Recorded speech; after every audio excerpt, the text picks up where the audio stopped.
여러분 안녕하십니까? 나눔과 배려를 실천하는 복지TV 전북방송이 8월 20일 수요일에 보내드리는 이슈 브리핑 전북입니다. 남원시에는 405억 원을 들여 지난 2022년 완공된 놀이시설 테마파크가 있습니다. 당시 남원시가 빚 보증을 서서 지었는데 2년도 안 된 지난해 1월 문을 닫았습니다. 사업자는 남원시가 사업체를 운영하는 데 필요한 기본적인 협조도 해주지 않는다며 불만을 나타내기도 했습니다. 관광객을 유치하겠다며 전임 이완주 시장 때인 지난 2019년부터 추진됐는데 개발 사업자가 돈을 빌려오면 남원시가 보증하는 조건이었습니다. 하지만 2022년 지방선거로 당선된 최경식 시장이 전임 시장의 결정을 뒤집으면서 돈을 빌려준 대주단과 소송전을 벌였습니다. 그런데 지난주 1심 재판에 이어 항소심에서도 실시 협약에 따라 이 빚을 남원시가 갚아야 한다고 판결했습니다. 특히 배상액이 과하다는 주장에 사업허가를 내주지 않는 등 파행의 원인을 제공한 남원시의 책임이 있다며 금액을 한 푼도 깎아주지 않았습니다. 결국 남원시는 기존 배상액인 408억 원에 2심 재판 기간 발생한 지연 이자까지 추가적인 비용 부담이 드러나게 됐습니다. 남원시의 선택은 두 가지입니다.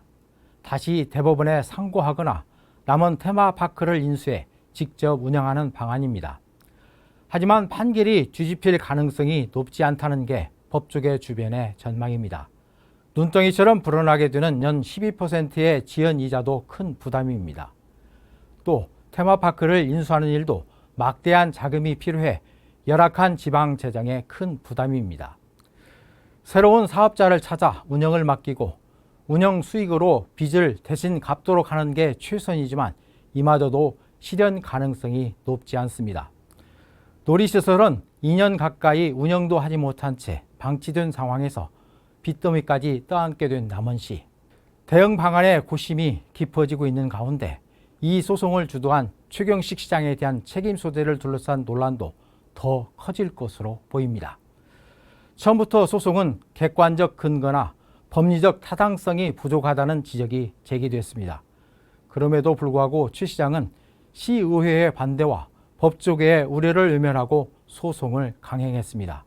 결과는 한마디로 완패였습니다. 긴 시간과 막대한 예산만 허비한 채 결국 예상된 패소라는 최악의 상황을 맞이한 것입니다. 이제 최경식 시장은 무모한 소송으로 지불해야 할 시민 혈세와 흔들린 행정에 대한 신뢰, 잃어버린 시민의 자존심을 어떻게 회복할 것인지 성찰할 때입니다. 행정의 연속성이 무시된 점도 되짚어야 합니다. 특히 결과에 따른 책임 소재도 분명히 해야 합니다. 최경식 시장은 오는 27일 이 사안과 관련해 시민 설명회를 가질 예정입니다. 최경식 시장은 어떤 판단으로 이 무리한 소송을 추진했는지, 그리고 그 과정에서 얼마의 예산이 낭비됐는지 시민 앞에 투명하게 공개해야 합니다.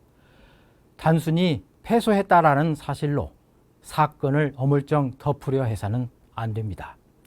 나눔과 배려를 실천하는 복지TV 전북방송이 8월 20일 수요일에 보내드린 이슈 브리핑 전북입니다.